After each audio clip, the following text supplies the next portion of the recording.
Common পনিরের চা হয় আমি জানতামই না।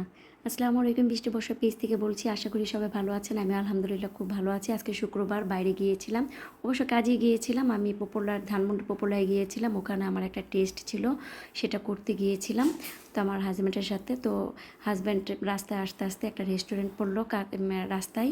তো বললো এখানে জানো না চা অনেক পদের চা হয়, আর ইভেন অনেক ভিড় হয় এখানে, খেয়ে দেখবে চা।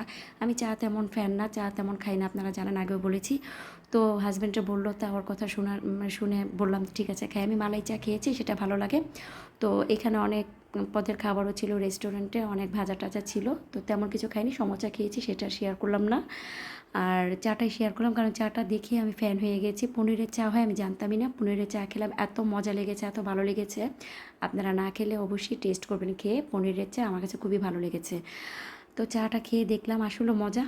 তো এখানে অনেক ভিড় হয়, পুদিনার চা, মানে মাল্টার চা, আদার চা, তেঁতুলের চা, অনেক পদের চা। বাট আমি পনিরের চাটাই খেলাম, মালাই চার সাথে পনিরটা অ্যাড করে গেলে এত ভালো লাগে আমার কাছে, আমি জানি না।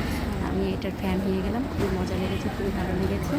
রাস্তার ধারে দাঁড়িয়ে দাঁড়িয়ে খেতে ভালোই লাগলো আসলে। তো রাখি আপুরা, খেয়ে দেখতে অবশ্যই ভালো লাগবে। ওকে, আজকে আমার আল্লাহ হাফিজ। ভালো লাগছে, মজা লাগছে।